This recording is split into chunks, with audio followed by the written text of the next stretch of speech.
Welcome to the Hustle and Flowchart Podcast with your hosts, Matt Wolf and Joe Fear.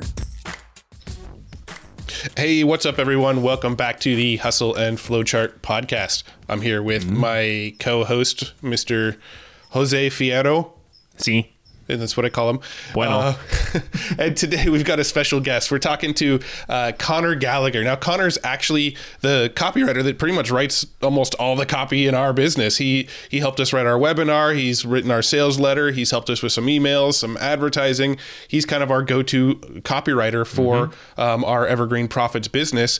And he was telling us a story right before we got on this call about how he just recently got his largest tax bill that he's ever got in his life. And congratulations. and had a little bit of a freak out moment and decided to restructure things and simplify and sort of rework his business. So what we're going to talk about today is that process that he went through and what he sort of discovered when he decided to make more processes and make the business more simple and, just try to make life easier on himself. So thanks so much for joining us, Connor. Can't wait to dig in.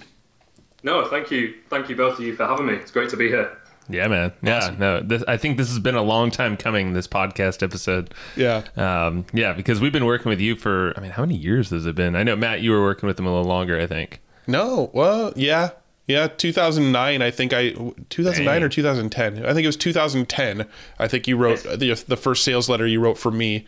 You wrote one for Josh Bartlett, and then I think... Yeah, kind of landed on my feet with that one. Yeah, I think you wrote one for Josh, and then after that, I was looking for a copywriter for a launch I was doing, and Josh referred you to me. And then, so back in 2010, he did the Easy Video Player copy, and then he did the Autopilot Cash Formula copy, which is a product I very rarely talk about anymore. I remember that. Oh my God. That was like your first official launch, right? It was. I had other products before then, but they were always kind of like more rollout. Like the mega launch. This is it. Yeah. And so that was kind of where we got connected, and I think we've stayed connected ever since. And Joe and I had our agency and did some client work, and Connor was always our go-to guy for agency work. And now that we've kind of stepped away from agency work and do our own products and that sort of thing again, Connor's our go-to guy again. Yeah.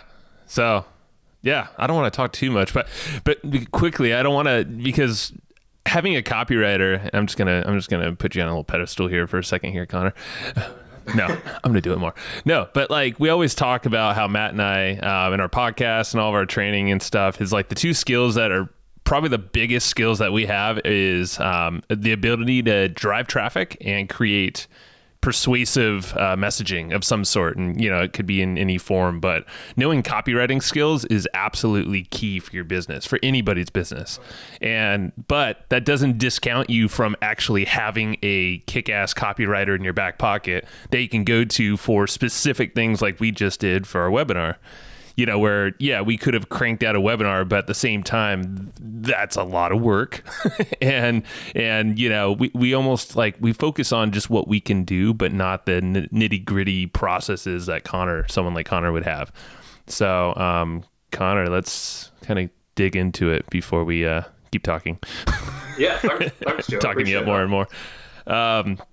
But let's get back to your story, this tax bill thing. We don't want to leave that hanging out there too much, because you were telling us, and I didn't want to get too much of your story prior to this, but you had an epiphany with this big tax bill. And yeah, I guess, I guess for most entrepreneurs, receiving your tax bill at the end of the year it's kind of bittersweet, isn't it? It's, this one for me was my biggest one I've actually ever received, which is a good thing. But then the bad side of it obviously means I've got to pay out more than ever before. So kind of a kick in the teeth. But it got me to, I guess you could say, having to think about the structure of my business and how I could basically increase my income this year. And I started just, sort of writing down my thoughts on a piece of paper, just to sort of gain clarity, I guess you could say, on all the different thoughts and ideas I had swirling around in my head. I guess you could also say I've been feeling a little bit stale and jaded in my business at that time. Myself and my partner, we've recently had our first child, as you know. And I guess I was looking for a bit more time and a bit more freedom. I wanted to spend more time with my family. And it was a case of, well, how can I earn more money and do that at the same time? Which is obviously, it's a double-edged sword. It's a difficult question to answer. So I literally just started jotting down some thoughts on paper, and kind of asked myself, how can I make my highest contribution to the marketplace was the question I asked myself, at the same time as obviously freeing up time for me to do the things that I love. I've been reading, we were talking about this before we came on the call. I've been reading a book called Essentialism recently. Great book. But that basically teaches to focus on one thing. So, I looked at what I enjoyed most in my business, what work I enjoyed doing most for clients, and what enabled me also to get the best results for them. And for me, it may come as a surprise, this is definitely critiques. Where rather than like writing a sales letter or a video sales letter or a webinar from scratch, it's actually taking someone's existing marketing, reviewing every element of that, going through the funnel, the copy, etc., and suggesting ways that they can actually improve their conversion, sales, and profits.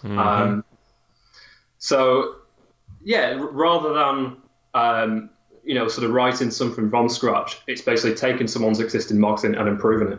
Yeah, that's actually interesting. And I think we chatted about that in the past too, because there's not many people who actually have a service or focus strictly on that. Is critiquing and modifying what's already there. Most copywriters want to just kind of scratch and say like, let's start from scratch. I want to do it all. It's very true. And you'll find a lot of rookie copywriters and things like this will, sort of jump at the chance to pull your sales letter to bits and automatically offer to rewrite it. I meet clients all the time who say that, copywriters want to sort of get too down and dirty sometimes, and too involved rather than doing what is asked of them.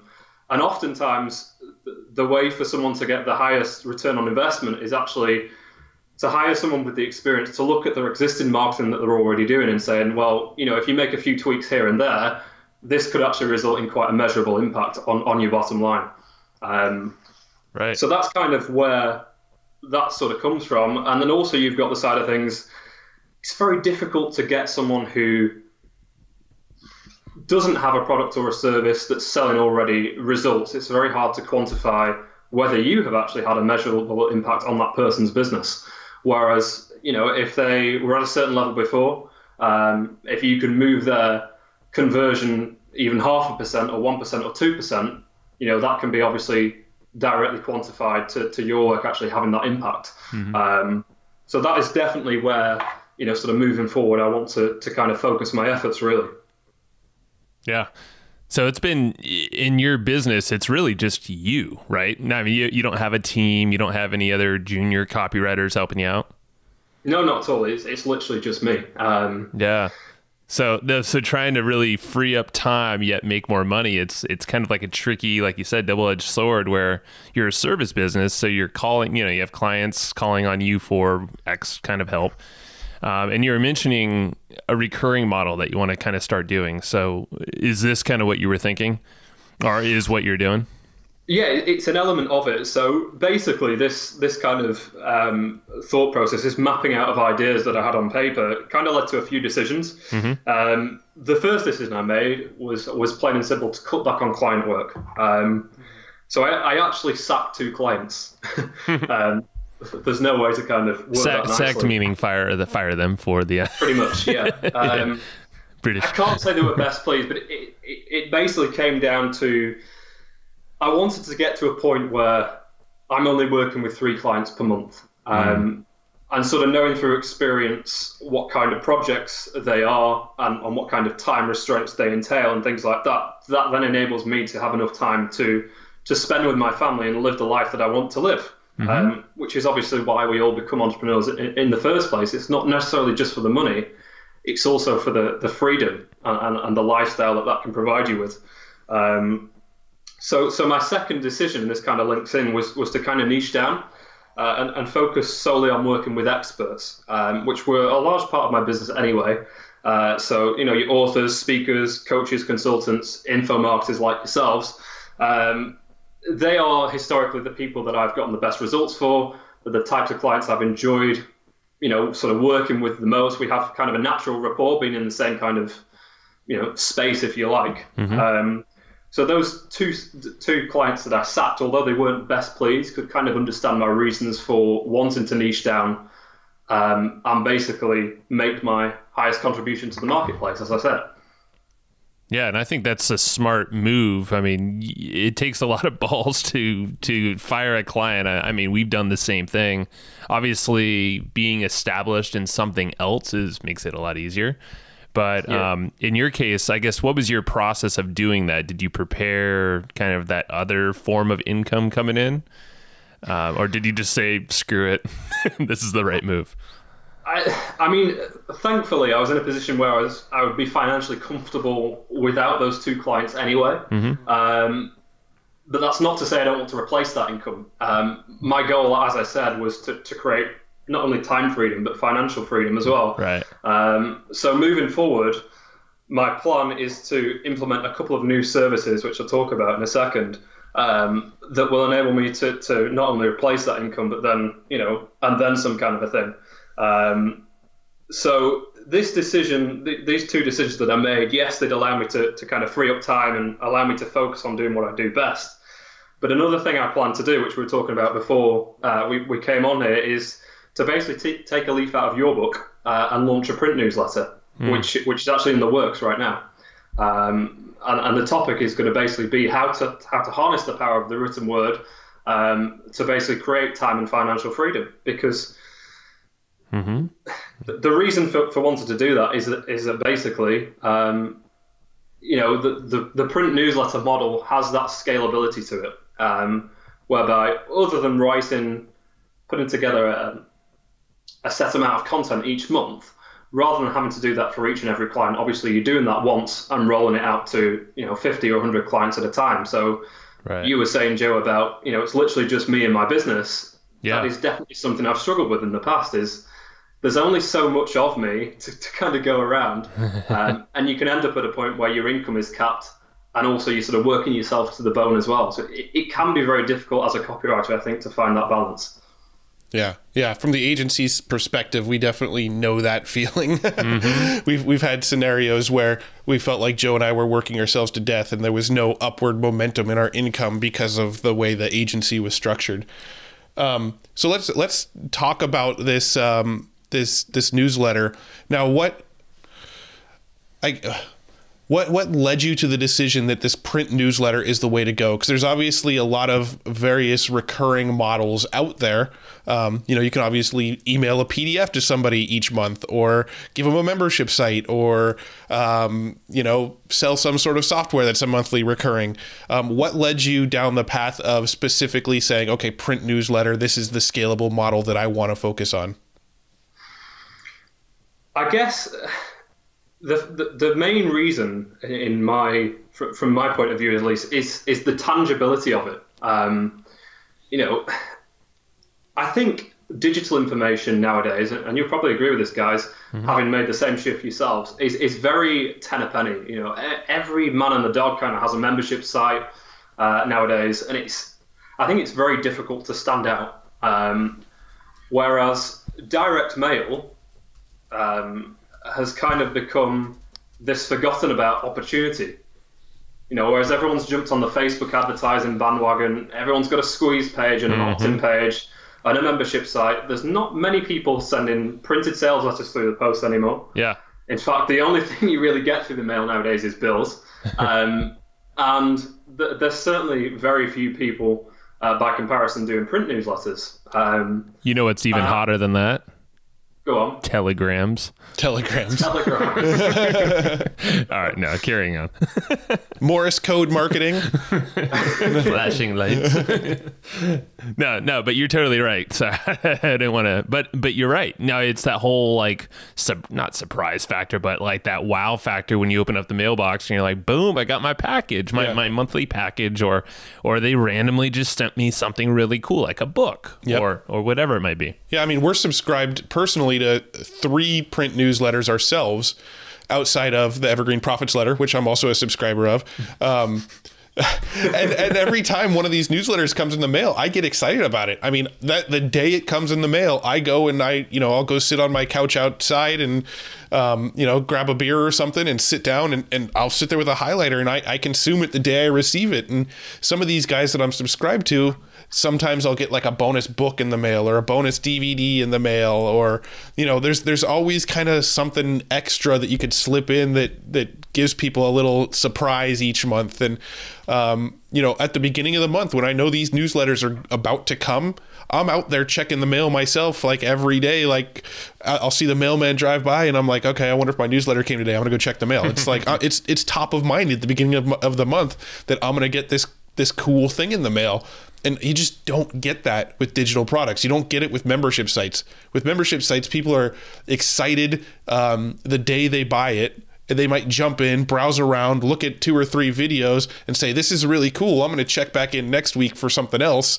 And then they forget to ever log back in again. And you've got to constantly send them reminders like, hey, you're paying for this. Get in and check it out. And those reminders remind people, oh, yeah, I need to cancel that monthly subscription. Mm-hmm.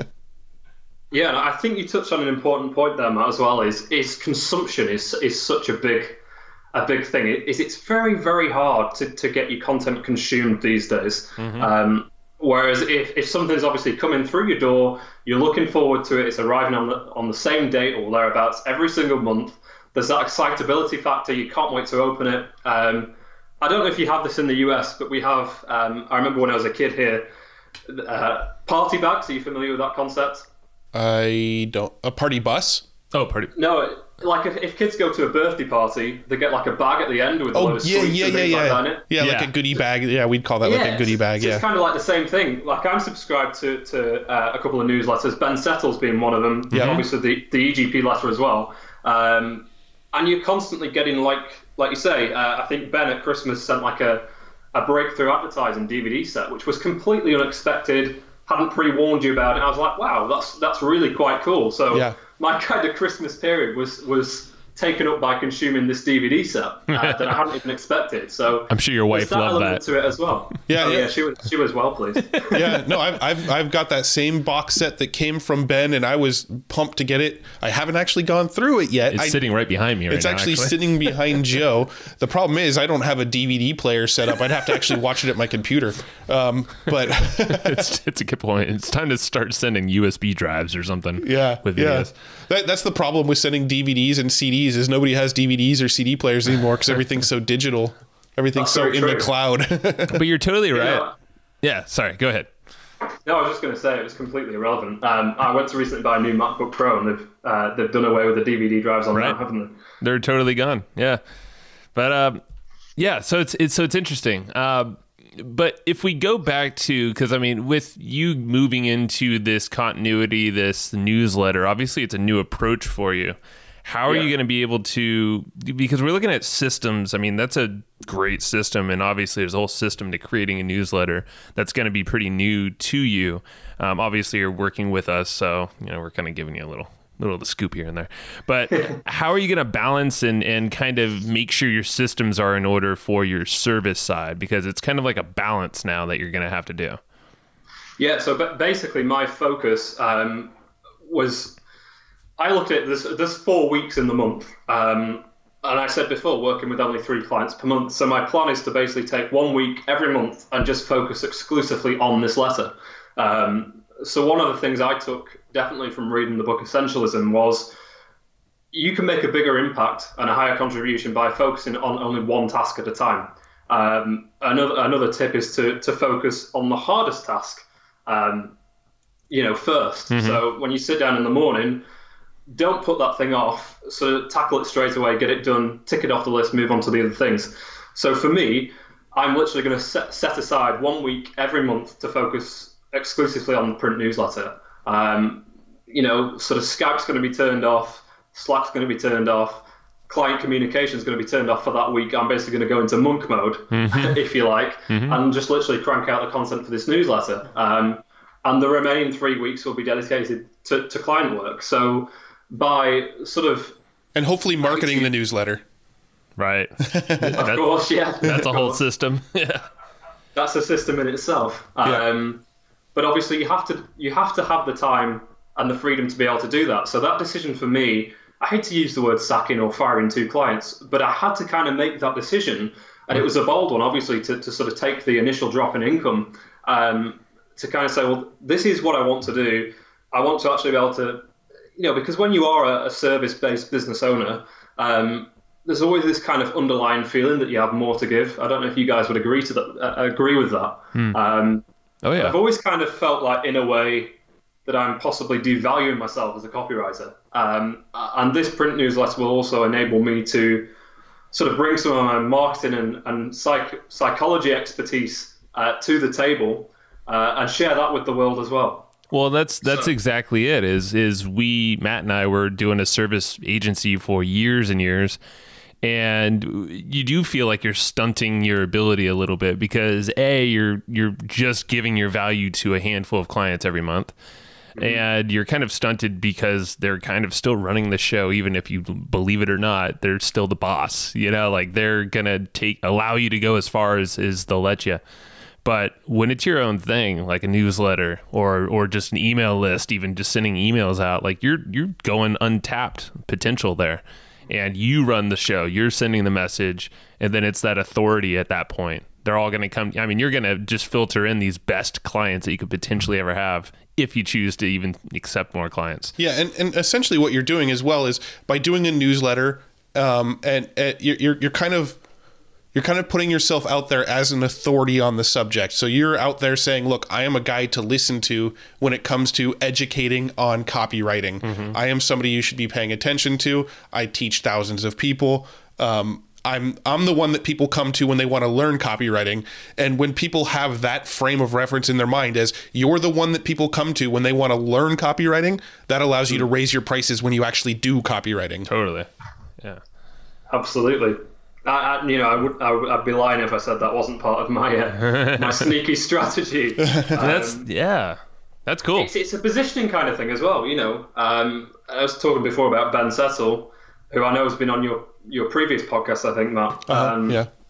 A lot of sort of what I'm doing now kind of stems from studying the likes of Ben, who I've got to be honest has completely changed my perspective on positioning and marketing psychology because.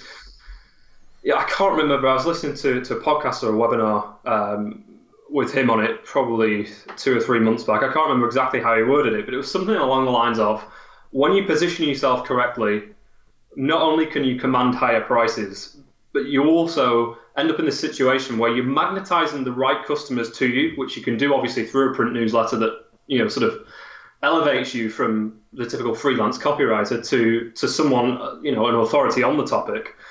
But you also end up repelling those who aren't a fit for your product or your service or your company. So it's kind of like a win-win in a way. Oh, yeah. Yeah, I mean, that's something that Joe and I have really been diving into a lot lately, is not just like attracting the right people to us, but figuring out how do we get the wrong people to just go away. That sounds bad, but that's honestly what we want. So we've been studying our data, looking at the numbers, analyzing what's going on in our business, and we're actively trying to make the people that we don't want as customers go away. Totally. And we can do that in so many ways. And I would say the easiest way we do it, and we've said this on podcasts in the past, but is emailing almost daily. Yep. And filtering people out, having them, and then making it very clear, like if they tell us in our support, like, you're sending too many well, there is an unsubscribe button. Yeah. And you're more than happy to click it. Well, there's so many elements about what we do that are actually designed to repel the wrong person. The fact that it is a print letter and not a PDF is one thing that some people just, they don't want. They don't want more stuff. They don't want to receive stuff in the mail.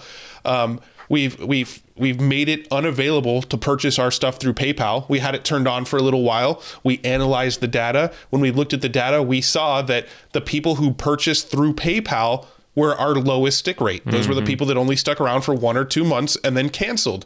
The people who didn't come in through PayPal, on average, stay a lot longer than the people who did come through PayPal. So we turned PayPal off as an option. You can't get it through PayPal.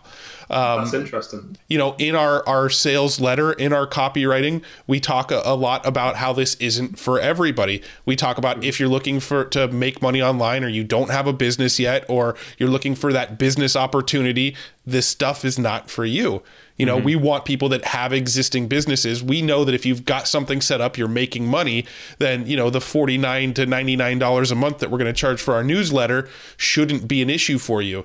You know, if you can't afford $50 a month to $100 a month to learn the latest and greatest strategies in automation and internet marketing, well, your business is probably in a pretty shitty situation and we're not right for you. Exactly. Not only does it enable you to sort of get better results, you know, it enables you to get better results for your clients. It enables you obviously to charge higher prices. And if you are running like a service-based business like myself, ultimately it can lead to you attracting the right kind of clients for that as well. Right. Definitely. Well, so, you know, for me, for an example, like saying I only work with 3 clients a month, which is 100% true, by the way, and, you know, sort of charging a high price for that as well, automatically sort of makes me more desirable to the right people, as it does with you. We're trying to take that stance that, you know, we're going to polarize you until you unsubscribe kind of a thing. Yeah, that's exactly. one way to go. Exactly. So what sort of things are you doing, or are you planning on doing when you release this newsletter to sort of repel the wrong people? I'm just kind of curious, again, for selfish reasons, because I want to know if there's some other things we can do to repel the people we don't want on our list. I guess it would be, I don't have anything sort of planned in particular other than to sort of persuade people that this is not for them through the actual sales page. So I'm planning on basically promoting this newsletter, not through a VSL or through a webinar, but through a traditional long-form written sales letter, which to me, a lot of people would say, oh, people don't read sales letters anymore. But, you know, through analyzing the data, I know through working with clients, people do still read long-form copy. And in actual fact, they're reading long-form copy even more, you know, providing it's something that is of interest to them. So it makes sense to me, being that the topic's going to be all around copywriting and marketing funnels and that kind of thing, to actually use a traditional long-form sales letter to promote it. So that in itself is a way of filtering out, you know, sort of the tire kickers or the people that are just, you know, sort of sniffing around for you know, Matt, you mentioned those business opportunity people. Again, they're not the people that I want. I'm probably going to pick a nominal sort of random figure out of the air, in terms of pricing. So I'm not going to go with your typical $47 or $97 a month price point. I'm going to maybe go $117, $127, something a little bit different that we're not seeing with everyone else. You know, everyone would generally say, well, you want to be under the $100 mark, like $97, $99. My view would be, well, let's go something like $103, just to kind of look different, and to sort of stop people in the tracks. And because if you're doing things the same as everyone else, if you're following the same copywriting processes or the same marketing processes, people are going to automatically tar you with the same brush, and that is not what I'm looking for. So it's going to be about doing things differently to the mainstream. I guess is you know, it's going to be taking a stance that is a little bit different, perhaps a little bit in your face, and maybe comes across not as arrogant, but as if I know exactly the type of person I'm looking for, which is going to be freelance copywriters who want to do what I've done, which is sort of earn more money, but also have more time freedom. And it's also going to be business owners who are passionate about getting their message out there and not having to hire some, you know, sort of $25,000 copywriter to get that done. And my kind of prediction over the next few years, if you like, I think we're going to see a big shift from business owners hiring copywriters to write copy for them, to actually wanting to learn this skill and this practice, which, you know, you guys said before, you have me write your webinar for you, right, or at least help you with it, because it's a lot of work. But obviously there's a lot of input from you there as well.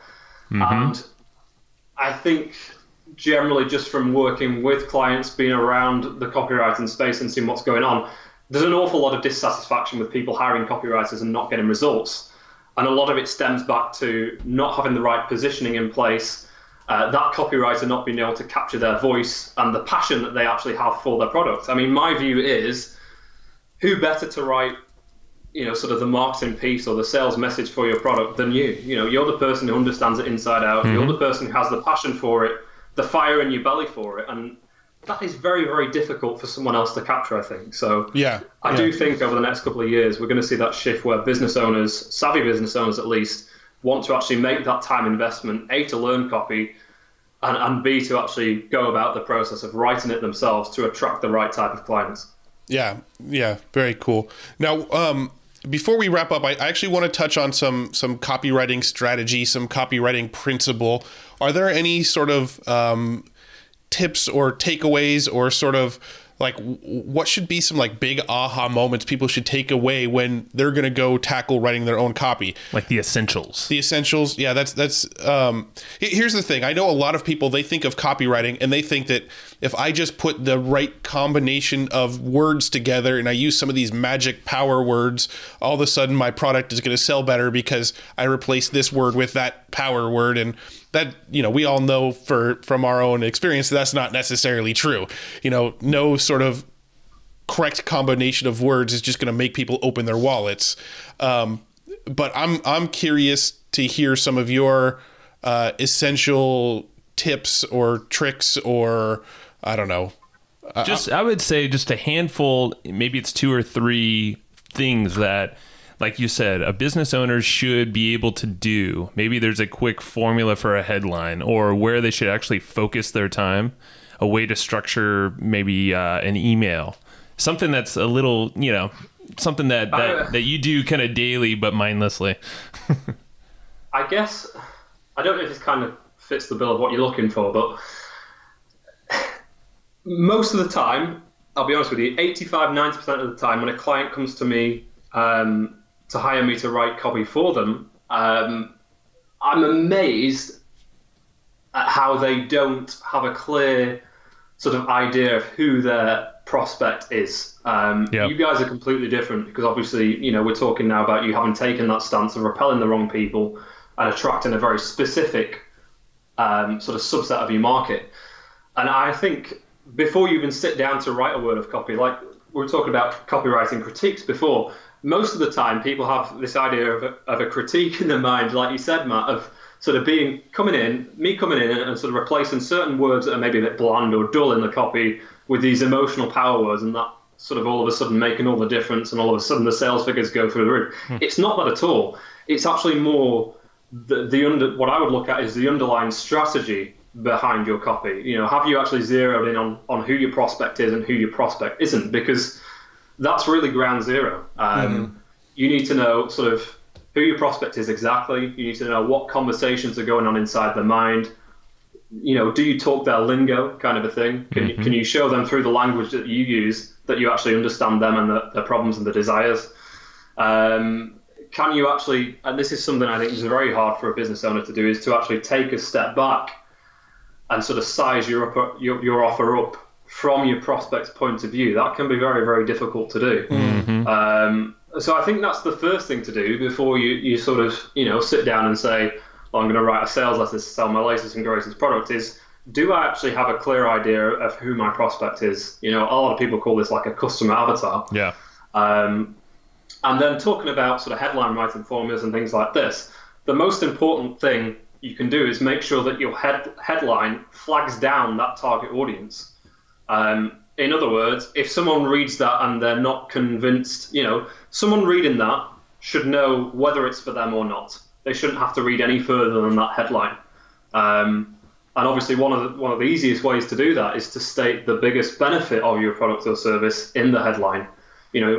Does your headline actually promise a clearly defined end result? I think that's one of the biggest things, because 80% of the time, we're all guilty of it. We'll be skim reading through Facebook or Twitter or whatever, and we'll wait until we stab our eyeballs on something. And that's why it's so important, obviously, that the headline, that's kind of the facilitator for grabbing someone's attention and making them to click through to your sales page or whatever it may be. That headline is obviously so important. So I would say, know your target audience or your prospect inside and out, and make sure your headline promises a clearly defined end result specifically for those people, and kind of repels everyone else in a way. That's perfect. Yeah, and another thing that I just kind of want to add to it is the, you know, the focus on features versus benefits, right? So a lot of times, and this is, I'm definitely guilty of this with some of my old sales messages, is writing a sales letter that essentially tells people what they're going to get, right? So I'll write a sales message that says, you're going to learn how to do this. You're going to learn how to do this. You're going to learn how to do this. You should buy it because I'm also going to throw in this bonus that's going to teach you how to do this. And that's really all just essentially the features of it, right? That's what they're going to get when they purchase. And a lot of people make that their sales message. But I think a really good sales message is a sales message that tells people what their life will look like after they've purchased the product. Not what they're going to get, but after they've purchased and used the product, what does life look like now? And if you can really convey that and even add in imagery and, you know, that's where some of these power words may come into play. If you can really convey this is what your life could look like if you purchase this product, that's what makes it sell more than here's what you're actually going to learn. Exactly. Yeah. And it all comes down to knowing that prospect, doesn't it? So, you know, if you to take the frustrated freelance copywriter who maybe has one retainer client and a couple of side gigs going on, and is struggling to sort of really move things forward because obviously he's only got a certain amount of time. If you take that person as an example, my sort of copywriting newsletter would teach them how to elevate themselves, you know, from that point of frustration, that point of pain.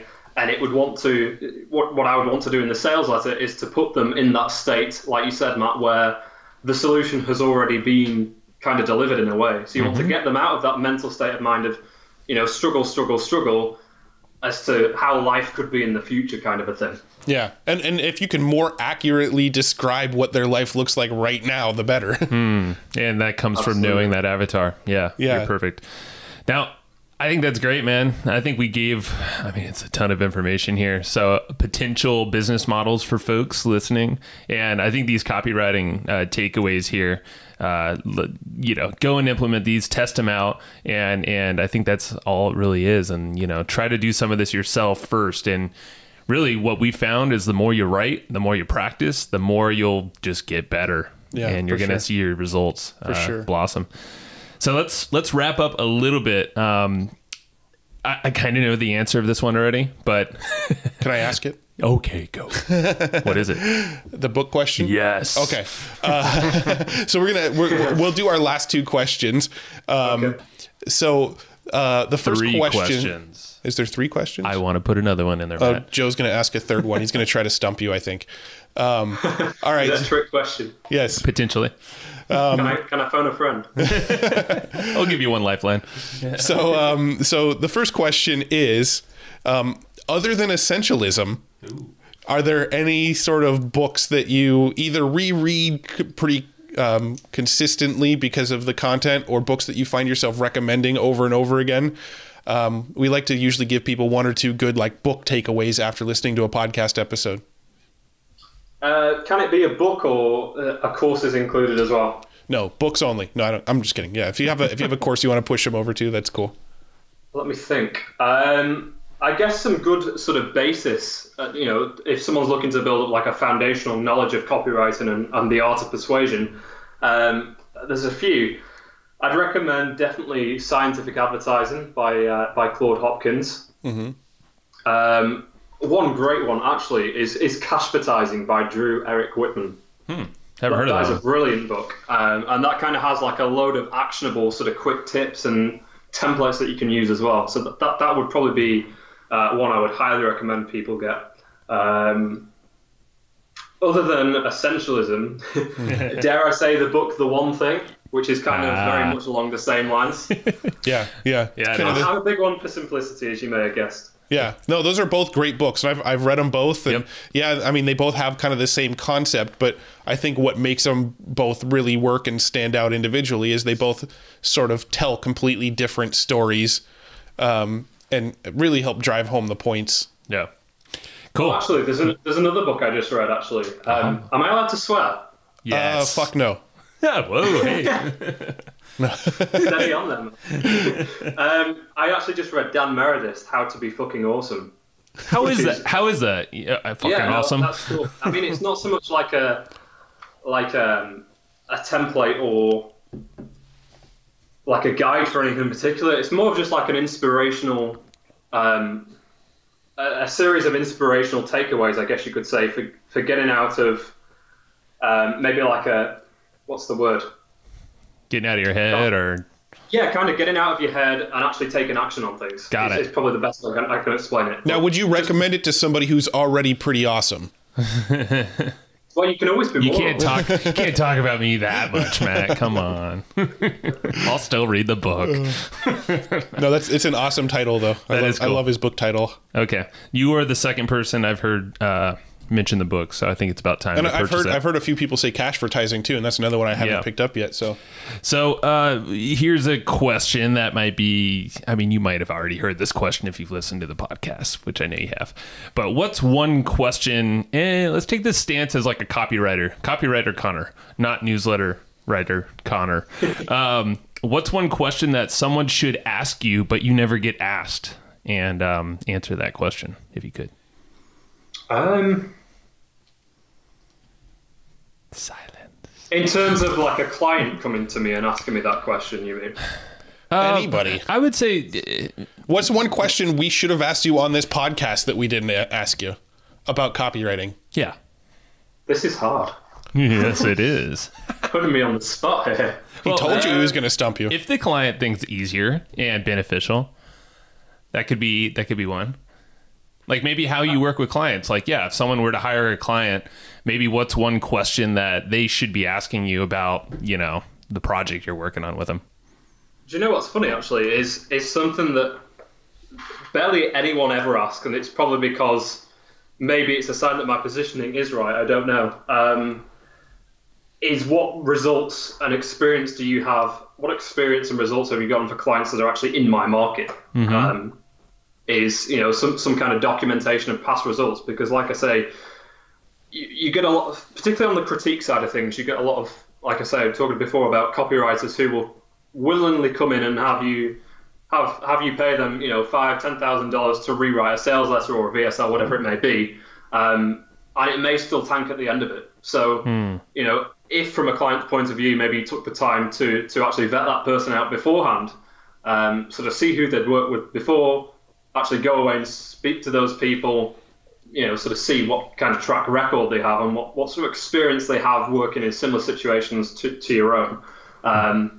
I rarely ever get asked that, but for me, if I was looking to hire a copywriter, that would be one of the biggest things I ask is what kind of results you've got, what credentials have you got? Yeah, that's smart. I mean, I think that's probably that's probably a result of word of mouth. I mean, I think referrals. Yeah. If a lot of your business is based on referrals, people referring you to other people, then you're probably going to get that question a lot less. Where if people are finding you cold, like they do a search on Google and they run into your website and they reach out to you, they're more likely to ask that question. But if I, let's say Joe and I weren't business partners and I went to Joe and I said, dude, you got to hire this copywriter. He's done some great stuff for me in the past and it's worked out really well. Joe's probably not going to turn around to you and say, prove it. He's going to take my word for it because I referred him to you. Yeah. Which, to be fair, like if you are good at what you do, I think word of mouth gets around. Oh yeah. Not to kind of blow my own trumpet, but to be fair, most of my clients that I work with today have come in some form or another through either yourself, Matt, or Josh Bartlett. So, like two of my first ever clients, most of my work can be attributed in some way to coming from you or, like a referral from someone that you know. Yeah. That's how I grew my my previous service business. Is all word of mouth. That's awesome. You also kind of tooted my horn in that one, so I like it. Well, let's wrap her up here. So where's a website, email? Where do we want to send people to after listening to this episode? People can go to thefunnelstrategist.com. There's actually, we're talking about sort of copywriting principles and hacks and whatnot a minute ago. Yeah. I've actually got a copy critique checklist, which is kind of like a starting point that I would use when sort of critiquing a client's copy, and that focuses more on the actual structure of the copy. So if someone's got a sales letter or is developing one, this might be quite a good starting point for them to actually, sort of analyze whether their hook or their angle is, a good starting point for success. Cool. And like I say, if someone's got something online already, it's quite possible they could apply some of these changes and see a, sort of like an instant impact in the conversions. Perfect. So thefunnelstrategist.com. Yeah. Yeah, it's a bit of a mouthful. And Connor's looking quite dapper on that page. Dude, yeah. It's Photoshop, honestly. He looks nothing like that. Yeah. Just kidding. No. Well, very, very cool. I'm really a catfish. I could see it. The funny thing is, coming sort of back to Joe's question about something people never ask. Well, something people rarely do when coming on our podcast is have some sort of like giveaway or something to offer at the end of the podcast for people to go check out, which is something I think you did really well. You've got, if you go to thefunnelstrategist.com, you can actually download the direct mail solution, all about, some of your direct to mail strategies. So that's pretty cool. Mm-hmm. Right on. All right, man. Well, thanks for being on, and it was an awesome chat, and we'll talk soon. Thanks for having me, guys. All right. Yeah, see you, man. buddy. Talk to you. Hey, thanks so much for tuning into this episode of the Hustle and Flowchart podcast. Now, if you don't know already, myself and my partner, Joe Fear, every single week we put together this killer weekly newsletter that's completely free. If you go to theweeklyprofit.com, you can get on this weekly newsletter. And what we do with this newsletter is we scour the internet. We read every piece of content, listen to blog posts, check out new software and tools, and we distill down the best of the best into a weekly newsletter and deliver it directly to your inbox every single week. So head over to theweeklyprofit.com and make sure you're signed up to receive that weekly newsletter. You're going to love it. Thanks so much again for listening to the Hustle and Flowchart podcast. We'll see you in the next one.